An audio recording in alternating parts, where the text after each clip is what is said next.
Et hello les investisseurs, j'espère que vous allez bien et bienvenue dans ce nouvel épisode un tout petit peu différent, vu que je suis, en transport, enfin plutôt dans les voyages et dans cette vidéo, je voulais, vous parler d'une petite phrase qui est importante pour moi en anglais, je vais vous la traduire et après on va découler là-dessus sur pas mal de choses, aussi bien l'investissement que, bah, des décisions hors de la bourse et cetera et en fait, cette petite phrase elle dit: «I'd be kicking myself if I didn't follow my convictions». Et en français, en gros, je m'en voudrais énormément si je n'avais pas suivi mes convictions. Et on va faire beaucoup de parallèles entre l'investissement, qui est le sujet principal de la chaîne YouTube, mais aussi tout le reste, hors de la bourse, les décisions au quotidien, carrière, etc. Et donc voilà un petit peu pour le programme d'aujourd'hui. Je me suis dit, je vais faire une vidéo un petit peu FaceTime comme ça, et c'est le genre de vidéo qui me plaise aussi. Déjà, ce que je tiens à dire, c'est en investissement, quand à chaque fois que j'ai eu une intuition et une conviction, que je me suis dit, je vois beaucoup de choses qui me plaisent, je vois tous les signaux qui s'alignent, aussi bien en qualitatif qu'en quantitatif, et à chaque fois que j'y suis allé, et ben, ça a souvent été parmi les meilleures décisions que j'ai pu prendre. Et ça, c'est un truc que je dis souvent de la même façon. Comment je peux justifier que j'aime l'entreprise numéro 22, 24, 26 en portefeuille, autant que l'entreprise numéro 1 ou 2 dans mon, portefeuille? Et quand je vois un business que je comprends, que je trouve passionnant, avec des bons leaders, qui est en train de disrupter, de créer des produits, qui voient de la demande, de l'adoption, les chiffres rendus compte de résultats qui sont bons, et qu'en plus je trouve la valorisation basse, voire très basse, bah en fait, il faut que j'y aille, j'y vais. Et évidemment, on a tous nos petits démons, notre passion de la bourse, avoir des petites lignes un petit peu plus spéculatives, etc. Mais quand je regarde le portefeuille, et tous mes investissements, d'ailleurs, on va en parler après, que ce soit dans autre chose que la bourse, généralement, là où j'ai mes convictions, c'est là où je mets le plus. Et vous savez, on se parle souvent d'autres investisseurs comme Charlie Munger, que j'apprécie beaucoup, notamment parce que bah, il avait cette idée d'être très convaincu de ses investissements et d'être très peu diversifié, mais concentré sur des entreprises. On peut penser bah, déjà à Berkshire Hathaway évidemment, mais aussi par exemple avec Costco, il est assez connu pour ça. Et quand je regarde bon nombre d'entrepreneurs, en fait, ils ont tendance à y aller fort quand ils y croient vraiment. Et en tout cas, c'est quelque chose qui, je le remarque aussi chez moi, à chaque fois que je le fais, ça m'aide beaucoup. On peut prendre un autre exemple, par exemple, les cryptoactifs et notamment Bitcoin en mars 2020. Où je me rends compte en fait, après avoir passé, 3 ans et demi, 4 ans en Chine, qu'envoyer de la valeur un dimanche matin, à l'autre bout du monde, dans des devises différentes et cetera, c'est impossible, et même le lundi matin, s'ils veulent bien vous répondre au téléphone après le café, sûrement qu'ils vous enverront en boulet, ou ça vous coûtera très cher en frais et ce sera très compliqué. Et ce jour où j'ai eu ce déclic, je me rappelle très, très bien en mars 2020, je me suis dit: «OK, là tu as une vraie conviction, en plus tu as des exemples et cetera, donc vas-y». Et je suis bien content de l'avoir fait à l'époque. On peut parler aussi de l'immobilier. Quand j'ai commencé à rentrer dans l'immobilier, j'avais mon plan d'action. Je m'étais formé. C'était pour de l'achat-revente et ça m'a permis de beaucoup investir. Et bon, je vais pas raconter toute l'histoire de quand j'étais rentré, de Chine, et ensuite, j'ai, pas mal investi en faisant de l'achat-revente et cetera. Et puis après j'ai lancé la chaîne YouTube quand j'étais passé en 3 ans, enfin en moins de 3 ans, de, ben, 3 000 à plus de 6 chiffres investis. Histoire, assez banale à vrai dire, dans le sens qu'il y a des gens qui ont fait bien mieux que moi, mais à mon petit niveau, c'était important pour moi. Et encore une fois, j'ai suivi ma conviction, j'étais à l'autre bout du monde, j'ai décidé de me former en immobilier, de rentrer, de faire de l'achat-revente, c'était la bonne stratégie pour moi parce que je savais qu'ensuite je voulais investir ailleurs, je voulais pas forcément des revenus locatifs, et c'était une conviction.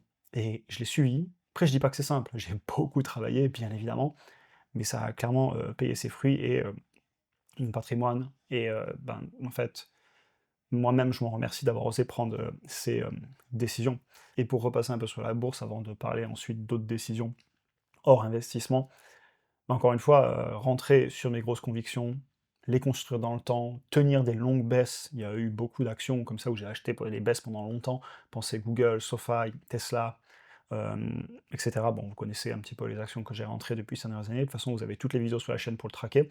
Pareil, tenir quand on vous envoie pendant des mois, voire des années, le message de «Faut vendre cette action», «Tu en moins-value, ça va pas», et cetera. Et c'est OK de faire des erreurs, l'erreur est humaine, on en fera tous, mais quand on y croit vraiment, ben, s'en tenir à soi-même et à ce qu'on pense, parce que c'est trop facile de se faire influencer par les émotions des autres. et on le regrette, surtout si en plus on y croyait. Le nombre de messages que j'ai pu recevoir, parce que je reçois beaucoup de messages, j'ai pas mal d'expositions avec la chaîne YouTube. Vous êtes des dizaines de milliers de spectateurs uniques, je le vois dans les statistiques de la chaîne YouTube. D'ailleurs, abonnez-vous si vous n'êtes pas abonné, si vous le souhaitez. Mais donc voilà, on touche beaucoup de monde, la communauté grandit, et je me rends compte qu'à chaque fois, quelque chose qui est beaucoup regretté qu'on me dit, c'est «Ah, j'y croyais et j'ai vendu trop tôt», ou «J'y croyais, j'ai pas mis assez», ou «J'ai eu peur». Et ça, c'est vraiment quelque chose qui, en fait, à chaque fois que j'ai pas suivi ces émotions et que je suis resté sur les choses dans lesquelles je croyais, évidemment, comme j'ai dit, il peut y avoir des erreurs, mais globalement, en fait, vu que je dormais bien sur mes 2 oreilles, que je savais dans quoi j'étais, et ben, ça me permettait de tenir. Et j'avais pas de regrets parce que, au pire, je savais pourquoi je l'avais fait, j'avais tout noté. Vous savez que je suis très analyse quantitative, j'aime bien tout écrire dans des fichiers Excel, etc. Et au final, même si j'ai tort, et ben, j'apprends. Maintenant, si on parle par exemple un petit peu de la carrière. Vous voyez, par exemple, j'ai fait 2 fois des 180 dans ma vie, et je m'en voudrais énormément si je les avais pas fait. Et qu'est-ce que je suis content d'avoir suivi mon instinct et mes convictions de les faire. J'avais ma vie d'expat en Chine, pour ceux qui connaissent l'histoire, on va pas y passer trop de temps. J'avais le super poste, la belle vie d'expat, dans un super quartier, etc. Et en fait, ça allait pas, il y a plein de trucs qui allaient pas, notamment le fait que j'économisais pas pour la retraite, que j'avais de l'argent de côté, mais je vivais, de mois en mois. Je perdais mon travail, je perdais le visa, je perdais tout, hein.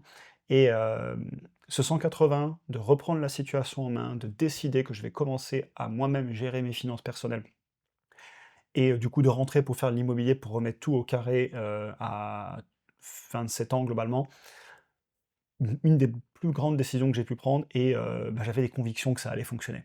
Et ensuite, quand quelques années plus tard, pareil, je suis plus heureux dans mon travail d'ingénieur dans une grande entreprise américaine, basée en France, en faisant de l'immobilier en même temps et tout, et j'ai déjà lancé la chaîne YouTube depuis quelque temps, parce que je suis convaincu que le fait que je sois passé de, 3 000 € en poche quand je rentre, à plus de 6 chiffres investis en 3 ans, et ensuite 2 ans de chaîne YouTube en plus additionnés, où je commence à voir que certaines personnes veulent soutenir mon travail, veulent aussi obtenir de la valeur, bien évidemment, dans le programme, dans la communauté, etc. D'ailleurs, si vous voulez nous rejoindre, vous avez les liens en description.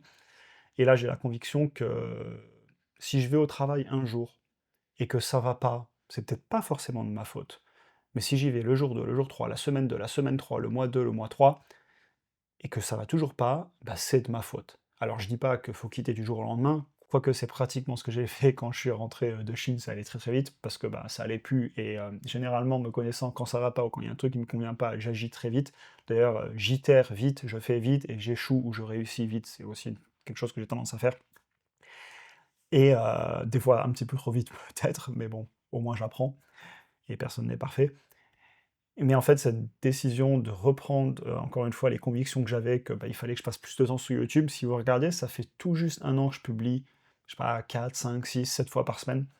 Parce que je me suis dit: «C'est ta conviction, tu vas à fond. Au pire, tu auras aidé, au pire, tu auras appris, et quelle expérience ça va être».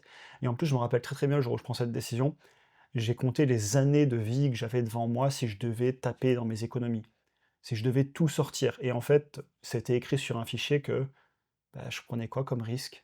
Mon travail m'attendrait, ou un autre travail, ou une autre situation. Dans tous les cas, le seul risque que je prenais, ça aurait été si je ne le faisais pas et que je ne prenais pas cette décision, je l'aurais vraiment regretté. Et au final, très bonne décision, peut-être pas la meilleure décision financière d'ailleurs, parce que ingénieur, faire de l'immobilier, et cetera, ça rapporte, et ça me permettait de mettre beaucoup en bourse. Et d'ailleurs, le compte principal avec toutes les actions individuelles, il n'y a jamais eu d'argent YouTube dessus volontairement. Déjà, il y a bientôt 3 ans, j'ai tout mis sur un compte, comme ça c'est calculé par le courtier, la performance, il n'y a plus de débat, je la partage dans le school. Je l'avais partagé aussi dans le bilan de fin d'année, début d'année, je vous l'avais montré là, il y a peut-être une semaine ou deux. Et je voulais montrer que c'était possible en fait de faire des choses absolument incroyables en travaillant, de plein de manières que ce soit. Et aujourd'hui, je continue YouTube, et peut-être que dans quelques temps, j'aurai une nouvelle conviction, un nouveau truc, peut-être vendre l'immobilier qui me reste, on ne sait pas, lancer quelque chose de nouveau sur YouTube, hors de YouTube, je sais pas. Mais je ferai tout ce que je peux en tout cas pour essayer de continuer à suivre mes convictions. Et je voulais finir cette vidéo en reparlant de ce que je vous disais un peu plus tôt, parce que j'ai des notes, mais je suis parti un peu dans tous les sens comme d'hab, hein, vous savez, je fais des tangentes. Et je vous disais, jour 1, jour 2, jour 3, si on s'ennuie, si ça va pas, faut agir. Je voulais aussi dire ça, en fait, pour moi, faire un pivot et suivre une nouvelle conviction, ça veut pas dire ne plus rien faire, ça veut pas dire la retraite et s'ennuyer. Et d'ailleurs, on en parlait l'autre jour en commentaire dans le school. Et en tout cas, j'en parlais, qu'est-ce que je m'ennuierais si j'avais pas tous ces projets? l'investissement, gérer mes investissements, faire les analyses, faire des vidéos, gérer l'immobilier qui me reste un petit peu, faut que je m'en occupe d'ailleurs, résidence principale qui me reste, et cetera. Bref, selon quand vous verrez cette vidéo, ça aura peut-être été fait. Tous mes autres projets en arrière-plan qui sont pas forcément visibles devant, cette vitrine qui est YouTube, parce qu'évidemment il y a les vidéos YouTube, mais il y a pas que ça, il y a tout ce qu'on fait, derrière et aussi sur d'autres projets. Et ben franchement, je suis content, je suis épanoui et moi qui ai connu la sensation et j'avais écrit ça pour finir un peu la vidéo, moi qui ai connu la sensation de passer 8 heures dans un bureau, à m'ennuyer, à qu'on n'alimente pas cette soif que j'ai d'apprendre, de découvrir, et cetera. Peut-être que j'ai pris plus de risques, peut-être qu'effectivement c'est pas encore ultra stable, YouTube, et cetera, et ne plus avoir le bon poste, le bon salaire et tout, et cetera, ça peut être inconfortable. Mais qu'est-ce que je suis content d'avoir suivi mes tripes, qu'est-ce que je suis content d'avoir suivi mes convictions parce que j'ai le sourire, parce que je m'ennuyais terriblement et si j'étais resté, ça aurait été de ma faute et ça allait pas et du coup, je finirai là-dessus, qu'il s'agisse des investissements en bourse, des investissements alternatifs quels qu'ils soient, matériaux précieux, immobilier, cryptoactifs, entrepreneuriat, tout ce que vous voulez, et ben, ce sont des outils qui me permettent d'atteindre mes objectifs, de faire ce que j'ai envie. C'est aussi des choses que je contrôle, c'est-à-dire que c'est moi qui en amont va analyser un bien immobilier, va, travailler sur mon entreprise, va investir sur les actions et ce mélange d'être convaincu qu'on fait les bonnes choses et d'avoir une stratégie, être dans le contrôle, ça me fait vraiment dormir sur mes 2 oreilles. C'est une phrase que je répète souvent, mais qu'est-ce que c'est important! Je dis pas que c'est simple, il faut beaucoup travailler, mais ça en vaut vraiment le coup. Et c'est ce que je voulais vous partager pour finir cette vidéo. J'avais envie de partager, toutes ces idées. Il y avait quelques notes, mais c'est un peu parti dans tous les sens. Je pense que vous l'avez compris. Heu, mais suivez vos convictions. On prend pas grand-chose en termes de risques, à se lancer. Si ça échoue, ce qu'on avait avant, ça nous attendra, pardon, certainement, et au moins on n'aura pas de regrets. J'espère que la vidéo vous aura intéressé et je vous souhaite une excellente journée à tous.